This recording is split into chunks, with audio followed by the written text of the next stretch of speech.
کہا بھئی تم مقابلے میں آئے ہو نماز پیچھے پڑھتے ہو؟ کہا حضور مقابلہ تو تلواروں سے کر رہے ہیں پر ہمارا دل تو مانتا ہے نا کہ مصطفیٰ کا نواسہ بڑی شان والا ہے۔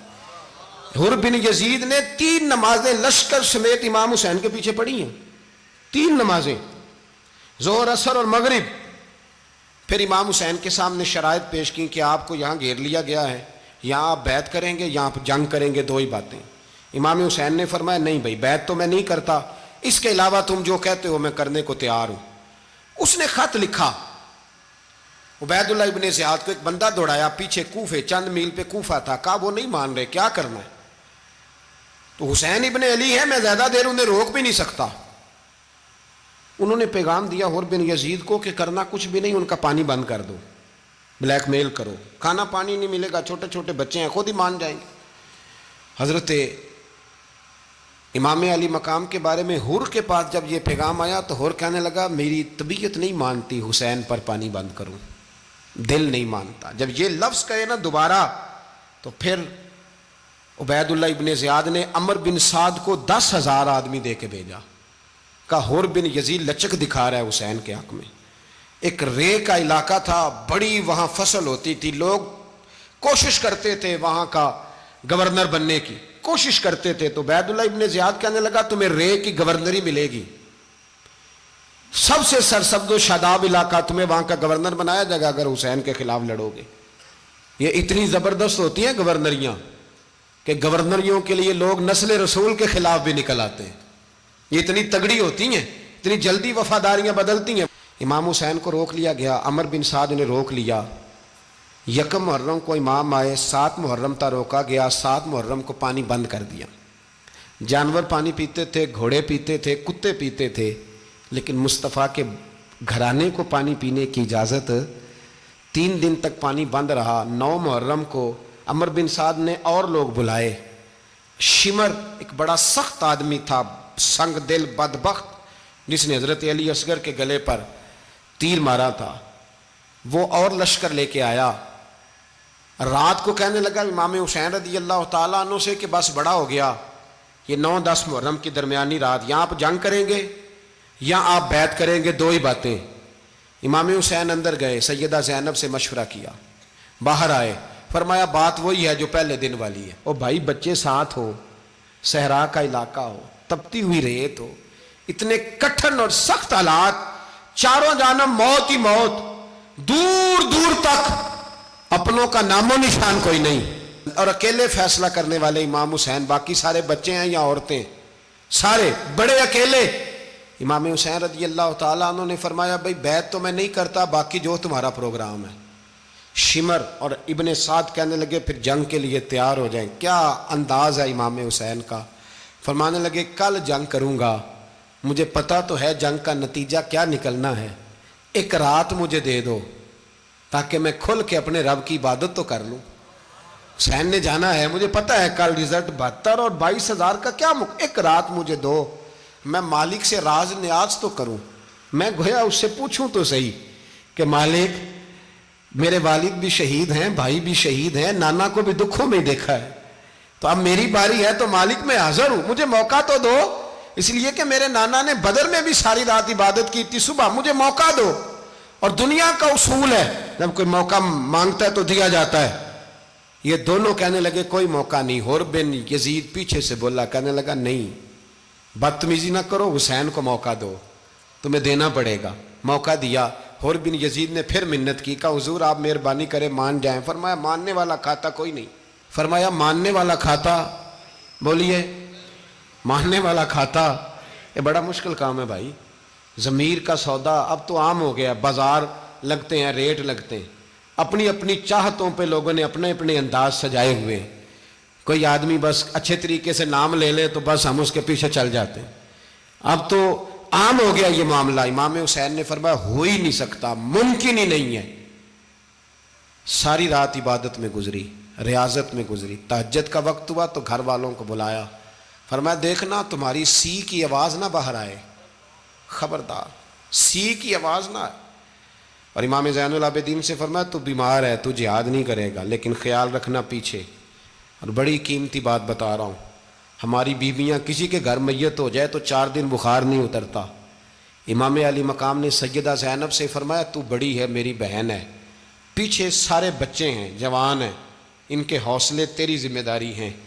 صبح جنگ کا طبل بجنے لگا، فجر کی نماز پڑھی، سورج چڑھا، 10 محرم کا دن، جمعے کا وقت، جناب سیدنا امام حسین رضی اللہ تعالیٰ عنہ نے ریت پر سجدے کیے، لمبے سجدے، لمبی نماز، سورۃ الشمس کی آیات دوسری رکعت میں پڑھی تو سارا کربلا گونجنے لگا۔ کیا انداز تکلم تھا امام علی مقام کا۔ نماز مکمل ہوئی تو حور بن یزید، عمر بن سعد اور شیمر سے کہنے لگے واقعی حسین سے لڑو گے؟ پتہ نہیں کون ہے۔ قل لا اسألکم علیہ اجرا، تم نے نہیں پڑھا؟ الا المودۃ فی القربى، تمہاری آنکھیں بند ہیں۔ الحسن والحسین سید الشباب اہل جنہ، تمہیں نہیں پتا؟ کہنے لگا چپ کر، حکومت نظر آ رہی ہے۔ اور بن یزید کہنے لگے پھر میرا بھی فیصلہ سنو، مجھے حکومت نہیں چاہیے، مجھے جنت چاہیے۔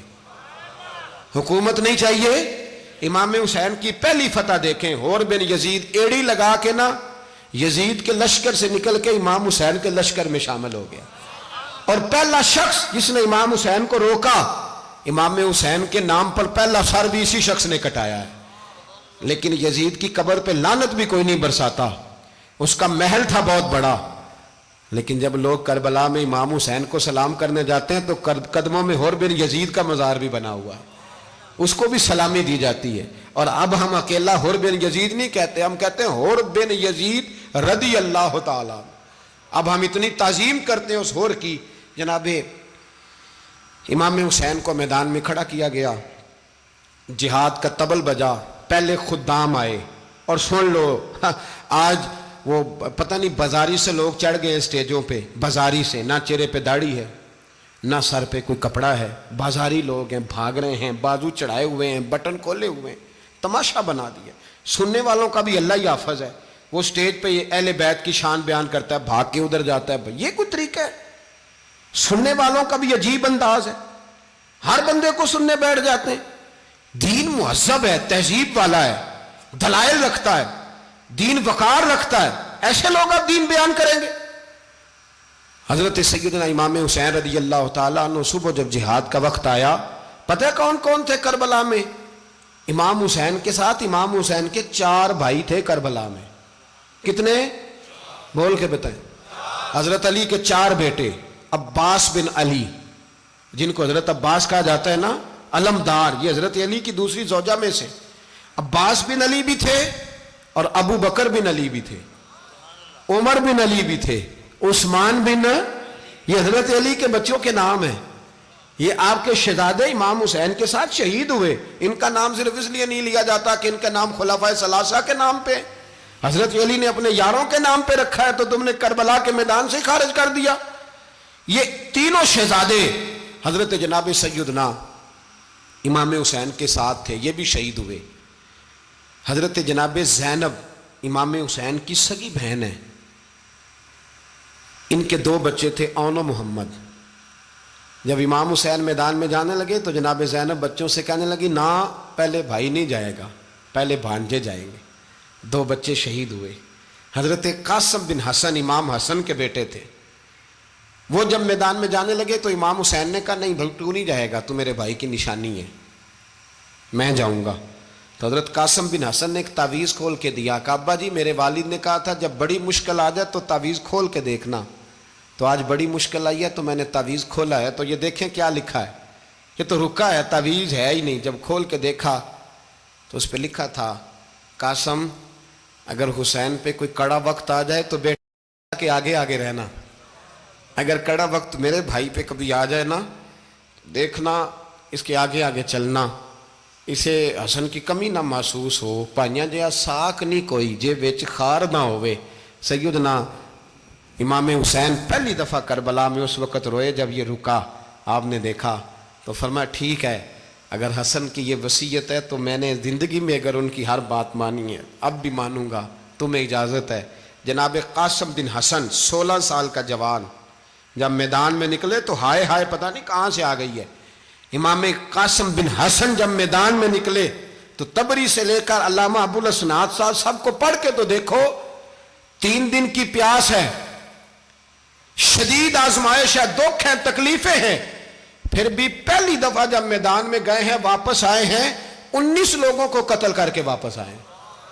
19 لوگوں کو ایک بار میں حضرت ایسے ہی تماشا بنا دیا ہے۔ مظلوم تھے وہ تو رو رہے تھے، ہر مقرر یہ کہہ رہا ہے کہ وہ تو بار بار کہ ابا پانی مل جائے، پانی آ جائے، ترس گئے۔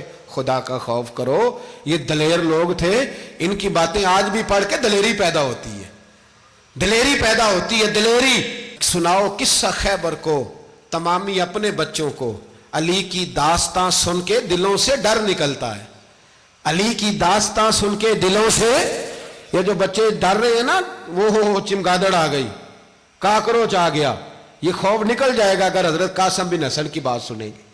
درجنوں لوگ آپ نے قتل کیے۔ ایک دفعہ آئے، کہا چاچا یزید کا لشکر تو بڑا ہی بزدل ہے، اگر چند قطرے پانی میرے حلق سے گزرے تو میں سارے کاٹ کے لے آؤں گا آپ کے پاس، چند قطرے۔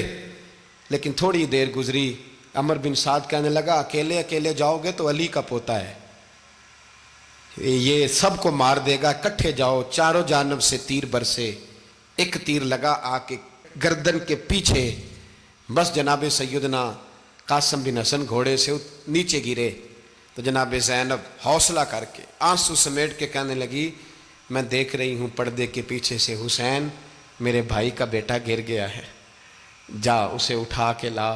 حضرت امام حسین ان کو اٹھا کے لائے تو امام حسین نے سینے سے لگایا ہوا تھا تو ان کے پیر، ان کا قد لگتا تھا امام حسین سے زیادہ ہے، اٹھا کے لایا، لٹا دیا گیا۔ امام حسین کے اپنے بڑے بیٹے میدان میں نکلنے کو، علی اکبر نام ہے، جب جن لوگوں نے حضور کو نہیں دیکھا تھا وہ جب کہتے نا ہم نے نبی پاک کا دیدار نہیں کیا تو بتاؤ کس طرح کے تھے، تو بتایا جاتا تھا کہ جناب علی اکبر کا دیدار کرو، ہم شبیہ مصطفیٰ۔ اور جب وہ گلیوں میں نکلتے تھے تو عورتیں چھتوں پہ چڑھ جاتی تھیں۔ جناب علی اکبر رضی اللہ تعالیٰ عنہ تلوار لے کے میدان میں نکلے، جوان بیٹے دینے بڑے مشکل۔ او یارو رٹا کیا ہے یہ تو بتاؤ، کہ ظالم آدمی حکمران، یار یہ رٹا ہے، ایک ظالم کا رستہ روکنا ہے، اس رٹے کے لیے ہم شبیہ مصطفیٰ۔ جناب سیدنا امام علی اکبر میدان میں نکلے، بڑے لوگ مارے، بڑے، پھر ایک تیر ان کے بھی گلے میں لگا، اور جب وہ گرے نا زمین پہ تو حضرت امام حسین دوڑ کے آئے، دوڑ کے، اور جب تشریف لائے تو ان کے گلے سے تیر کھینچا تو ایک جملہ لکھا ہے صاحب تبری نے، اس نے حد کر دی، کہنے لگے تیر کھینچا تو امام حسین کی آنکھوں میں آنسو آئے، کہنے لگے کاش جناب ابراہیم آج میرے سامنے ہوتے تو میں انہیں کہتا کہ آپ نے تو بیٹا ذبح کرتے وقت آنکھوں پہ پٹی باندھی تھی، دیکھو میں کھلی آنکھوں سے بچے ذبح کر رہا ہوں، کھلی آنکھوں، کاش جناب ابراہیم خلیل ہوتے تو انہیں کہتا۔ جناب علی اکبر بھی شہید ہوئے۔ حضرت علی اصغر کو تو اچانک اٹھایا تھا امام حسین، باہر نکلے تو گردن پہ تیر لگا تو 6 مہینے کا بچہ وہ بھی شہید ہوا، خون اچھالا آسمان کی طرف تو کہا مولا دیکھ لے میں نے 6 مہینے والا بھی نہیں بچایا، وہ بھی دے دیا ہے۔ پھر حضرت عباس کو بیٹیوں نے کہا کہ اب نہ، کچھ کہتے ہیں پہلے شہید ہوئے، کچھ نے لکھا بعد میں، کہ اب ہم سے پانی کے بغیر نہیں رہا جاتا، تو جناب عباس پانی کا مشکیزہ لے کے نکلے، باہر نکلے، ایک ہاتھ کٹا، دوسرے پہ مشکیزہ وہ بھی کٹا۔ دیکھ لو میں پس منظر پہ ہوں ابھی تک، میں بتا رہا ہوں کہ جہاد کس کے خلاف تھا؟ ظالم حکمران کے خلاف، ظالم کافر کے خلاف نہیں، مشرک کے خلاف نہیں۔ حضرت امام حسین رضی اللہ تعالیٰ عنہ نے ہر جگہ ایک ہی بات کی کہ یزید شرابی ہے تو بچے کٹوا دوں گا، شرابی کو ووٹ، یہ ایک نہیں، ہر کتاب میں یہی لکھا، ہر کتاب میں، اور ہر مسلک کی کتاب۔ یزید چونکہ مجرے دیکھتا ہے، رنڈیوں کا ناچ دیکھتا ہے، بچے کٹوا دوں گا، اس کے ہاتھ میں ہاتھ۔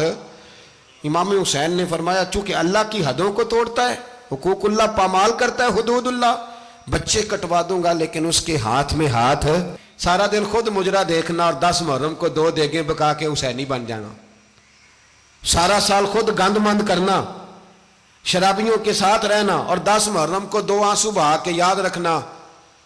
میں ہمیشہ کہتا ہوں، پھر کہہ رہا ہوں، جس کے موبائل میں گندے گانے ہیں، گند دیکھتا ہے، شرابی کبابی کا سپورٹر ہے، ووٹر ہے، یا مجرے دیکھتا ہے آتا جاتا ہے، وہ یاد رکھے قیامت میں امام حسین کا ہاتھ ہوگا، اس کا گریبان ہوگا، ہم سے نہ رقم ہوں گے قصیدے یزید کے، ہم لوگ تو حسین کے سیرت نگار۔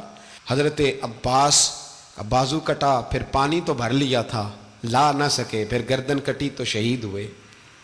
بچوں کی بھی شہادت ہوئی، پر جب ان کا لاشا اٹھایا تو امام حسین کہنے لگے مولا اب نہ حسین کی کمر کمزور ہو گئی ہے، اب کمزور ہو، اور بھائی ایک میت ہو جائے تو 4-5 دن تو پوری آنکھیں نہیں کھلتی، کیسا جری خاندان ہے۔ تھوڑی دیر گزری تو امام علی مقام نے پٹکا باندھا، سر پہ دستار باندھی، مولا علی کی تلوار پکڑی، نبی پاک کا امامہ باندھا اور گھوڑے پہ سوار ہوئے تو کہنے لگے زینب گھر تیرے حوالے اور میں اللہ کے حوالے، گھر تیرے حوالے اور میں، اور پھر امام حسین نکلے، امام علی مقام نکلے۔ راوی کہتے ہیں کہ یہ جلوہ پہلے بھی بڑے سونے تھے، پر آج جو رنگ دیکھا وہ کبھی نہیں دیکھا۔ کیا انداز تھا، جدھر جاتے نعرہ لگاتے تو حد ہو جاتی۔ اتنے لوگ امام حسین نے کاٹے، اتنے کاٹے، پھر واپس پلٹ کے آئے اور کہنے لگے زینب ذرا پردے کے پیچھے سے دیکھ تو صحیح میری بہن، ان بزدلوں کو جرت ہی نہیں ہو رہی حسین کے مقابلے میں آنے، ایک دوسرے کو دھکا دیتے، تو جا تو جا، پھر اکٹھے وار ہوئے۔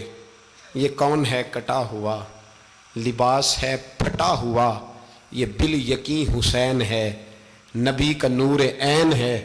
پھر چاروں جانب سے تیر برسے تو امام علی مقام چونکہ نماز کا وقت ہو گیا تھا، اترے گھوڑے سے، خون بہہ رہا تھا، گرم ترین ریت سے تیمم کیا، سر سجدے میں رکھا، اور جب شمر آپ کی گردن کاٹنے لگا تو کہنے لگے ٹھہر جا ذرا رب سے ایک بات کر لینے دے، اور پھر بولے امام حسین، کہنے لگے مالک تو اب بتا کہ حسین سے راضی ہے کہ ناراض ہے، تو بتا۔ تو پھر ایک آواز آئی، یا ایتھا النفس مطمئنہ ارجعی الی ربک راضیۃ مرضیہ، فرمایا نفس مطمئنہ واپس آ جا، تو اللہ سے راضی ہے، اللہ تجھ سے راضی۔ امام حسین وہاں شہید ہو گئے۔ اب یہ قافلہ امام حسین کا سر کاٹ، ذرا دیکھنا غور کرنا، سر کاٹ کے نیزے پہ رکھا ہے، جسم کربلا میں پڑا ہے، عورتوں کو گھوڑوں پہ بٹھا کے لے جایا گیا یزید کے دربار میں۔ یزید پہلے عبید اللہ ابن زیاد نے بدتمیزی کی، پھر یزید نے کی۔ سعودی عرب کا ایک مولوی بول رہا تھا، سعودی عرب کا، ان سے بھی بڑا عشق ہے، جس نے تقریر سننی ہو میرے پاس ہے۔ ہمیں لوگ مشورے دیتے ہیں کہ جو یزید کو اچھا کہے اور حسین کو باغی کہے اس کو ہم امام مان لیں، اس بے شرم بے حیا کو جو نبی پاک کے گھرانے کے بارے میں بکے اسے امام۔ سعودی عرب میں مسجد نبی میں درس دینے والا جس نے تقریر سننی ہو میرے پاس ہے، وہ کہتا ہے یزید تو بڑا اچھا آدمی تھا، اس نے تو بڑی خدمت کی، تو میں نے اسے کہا رشتہ داری کر لیا یزید کے ساتھ، قریب ہو جا۔ شرم نہیں آتی؟ آج بھی نبی پاک کا دل دکھاتے ہو، حیا نہیں آتی، خیال نہیں آتا؟ اور لوگ گھر میں بیٹھ کے باتیں کرتے ہیں، کہتے ہیں جی جو بیت اللہ میں ہو وہ بھی برا ہو سکتا ہے۔ بیت اللہ میں تو 360 بت بھی تھے، وہ اچھے تھے۔ مدینے میں تو 360 منافق بھی رہے، پوری سورہ منافقون نازل ہوئی، وہ اچھے تھے۔ عجیب تماشا بنا دیا لوگوں نے مذہب کا۔ کہتا ہے یزید نے تو بڑی خدمت، تو عبید اللہ ابن زیاد نے قتل کیا۔ بے شرمو، اگر عبید اللہ ابن زیاد نے بھی قتل کیا تھا تو حکومت کس کی تھی؟ تو پھر یزید نے عبید اللہ ابن زیاد کو سزا کیوں نہیں دی، بلکہ ایک جگہ 2 گورنریاں دی اس کو، یہ حال کیا؟ بلکہ سنو کہ یزید چھڑیاں مار رہا تھا، چھڑیاں امام حسین کے لبوں پہ، تو نعمان بن بشیر صحابی تھے، بول پڑے، کہنے لگے یزید بدبخت ہاتھ پیچھے اٹھا، مجھے اللہ کی عزت کی قسم میں نے سینکڑوں بار نبی پاک کو ان ہونٹوں کو چومتے دیکھا ہے۔